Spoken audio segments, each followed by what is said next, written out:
Assalamualaikum warahmatullahi wabarakatuh. Ketemu lagi pada pembelajaran matematika hari ini. Bagaimana kabarnya anaknya? Semoga semuanya dalam keadaan sehat walafiat. Ya, pada hari ini kita akan pelajari tentang transformasi. Nah, karena itu, mari kita lihat video berikut. Pertemuan hari ini kita akan bahas bab yang ketiga, yaitu tentang transformasi.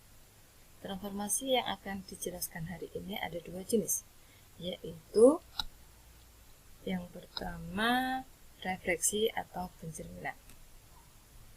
Refleksi atau pencerminan adalah suatu transformasi yang memindahkan suatu titik pada bangun geometri dengan menggunakan sifat benda dan bayangannya pada cermin datar.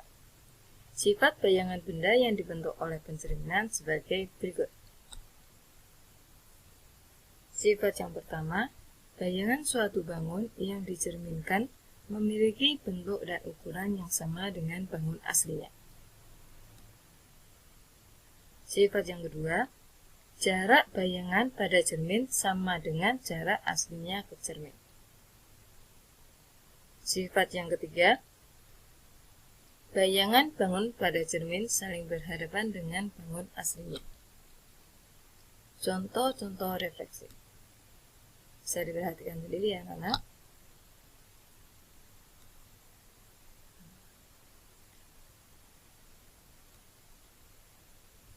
Pada refleksi terdapat rumus-rumus. Yang pertama, jika koordinat titik x, y dicerminkan terhadap sumbu x, menghasilkan bayangan x, negatif y. Jika dicerminkan terhadap sumbu y, memiliki bayangan negatif x, y, dicerminkan terhadap titik asal 0,0, menghasilkan bayangan negatif x, negatif y. Jika dicerminkan terhadap garis y sama dengan x, menghasilkan bayangan y, x, dan selanjutnya. Untuk contoh soal yang pertama, perhatikan gambar segitiga ABC berikut. Tentukan bayangan segitiga ABC jika direfleksikan terhadap sumbu x, y sama dengan 2, dan titik asal 0,0. Pembahasan yang pertama, segitiga ABC jika direfleksikan terhadap sumbu x. Tadi ingat rumus untuk refleksi terhadap sumbu x, koordinat titik x, y direfleksikan terhadap sumbu x menghasilkan bayangan x, negatif y. Nah, di sini titik yang A memiliki koordinat negatif 4,3. Nilai x-nya negatif 4, y-nya 3. Maka memiliki bayangan jika direfleksikan terhadap sumbu x, A aksen negatif 4, negatif 3.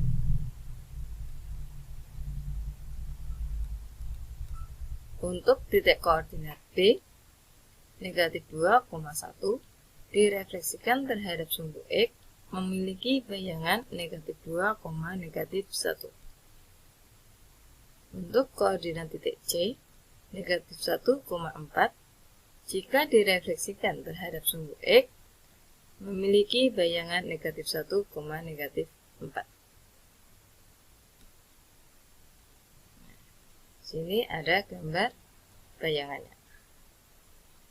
Bayangan dari segitiga ABC yang di atas. Karena terhadap sumbu x, segitiga yang ABC yang atas dicerminkan terhadap sumbu x, maka bayangannya ada letaknya di bawah. Nah, kedua, jika dicerminkan terhadap garis y sama dengan 2. Ingat kembali, titik koordinat x, y jika direfleksikan terhadap garis y sama dengan h, memiliki bayangan x, 2h min y.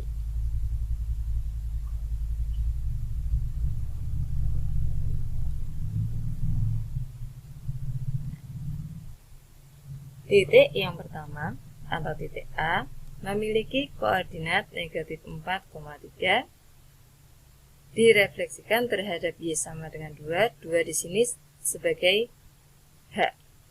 Jadi, memiliki bayangan negatif 4,1. 1 dari mana? Nah, 1 ini dari 2H dikurangi Y. 2 kalikan 2 dikurangi Y-nya 3. 2 kali 2, 4 dikurangi 3, 1. Untuk koordinat titik B, negatif 2,1.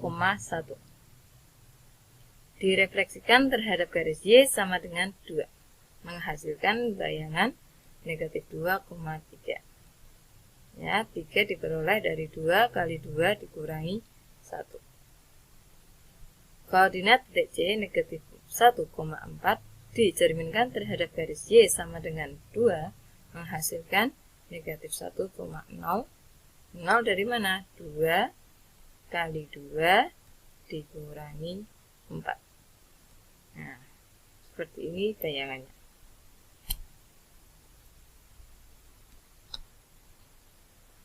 Untuk soal yang ketiga, jika segitiga ABC ini dicerminkan terhadap titik asal O 0,0. Nah, kembali, jika direfleksikan terhadap titik asal O 0,0, memiliki bayangan negatif X, negatif Y.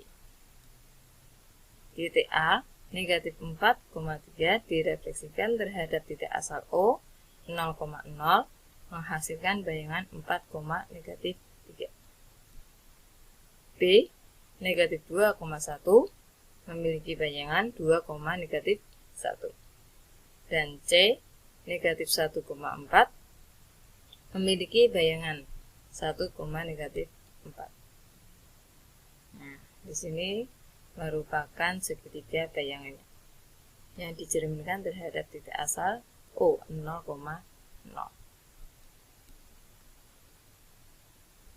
Nah, untuk selanjutnya contoh soal kedua. Bagaimana jika bayangannya diketahui? Ya, contoh yang kedua, diketahui titik C, koordinat U, V, dicerminkan terhadap garis X sama dengan 2, menghasilkan bayangan titik C aksen 5,7. Tentukan nilai dari U ditambah V.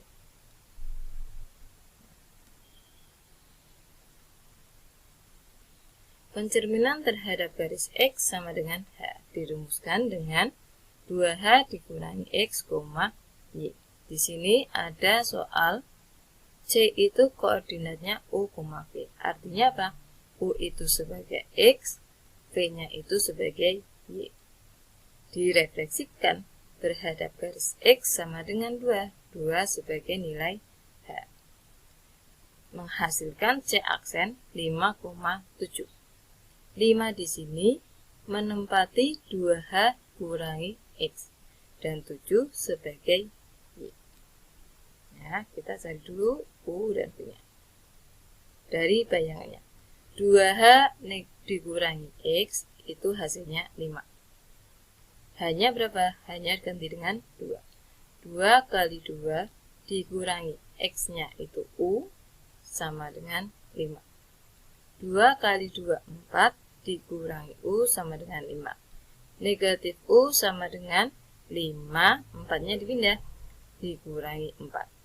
Negatif U sama dengan 1, maka U-nya negatif 1. Dan nilai Y-nya itu adalah 7. Maka nilai dari U ditambah V sama dengan negatif 1 ditambah 7, sama dengan 6. Nah, untuk transformasi jenis yang kedua yaitu translasi. Translasi atau pergeseran. Translasi atau pergeseran adalah suatu perpindahan semua titik pada suatu bidang dengan jarak atau besar dan arah yang sama. Nah, seperti ini contohnya. Ada titik KLM, yang hitam itu yang titik asal atau koordinat awalnya, dan ini yang garis biru, segitiga biru itu merupakan bayangannya. Untuk mencari pergeseran bisa menggunakan rumus koordinat X, Y ditranslasikan dengan komponen A, B menghasilkan X tambah A, Y tambah B. Kita bahas contohnya.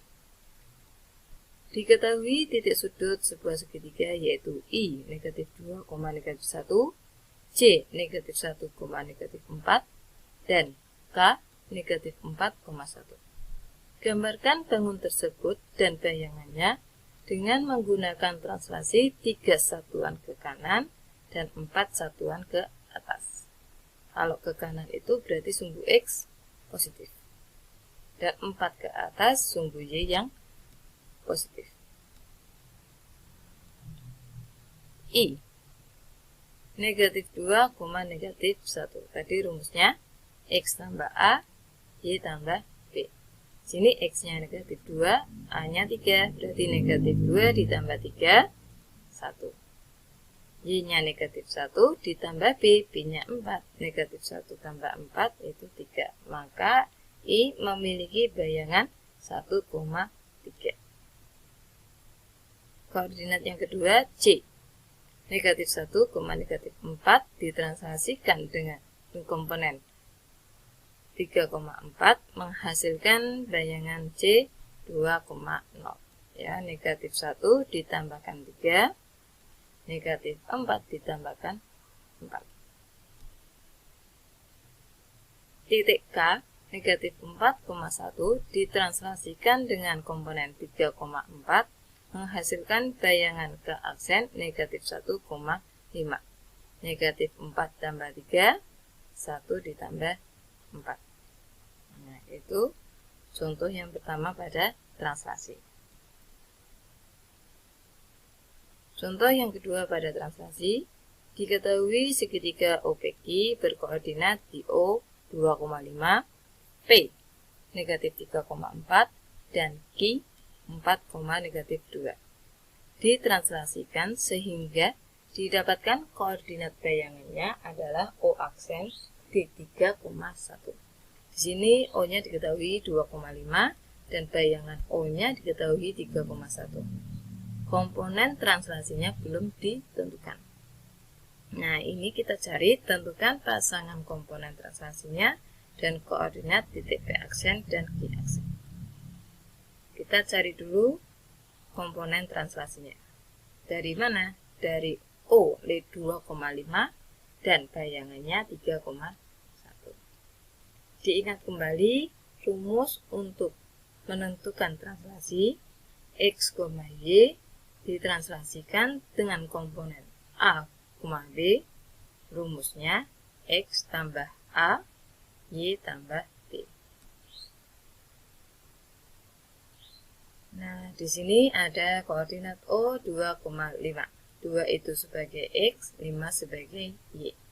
Ditranslasikan oleh komponen T, A, B karena belum diketahui, menghasilkan bayangan O aksen 3,1. 3 di sini merupakan hasil dari X tambah A dan 1 hasil dari Y tambah B. Kita cari A, B-nya dulu.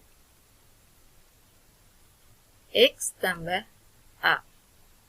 X tambah A hasilnya 3.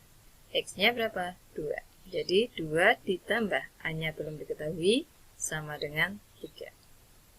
A sama dengan 2 di sini dipindah. Pindah ruas. 3 kurangi 2, A-nya memiliki nilai 1. Y tambah B itu memiliki hasil 1. Ya. Y-nya berapa? Y-nya 5.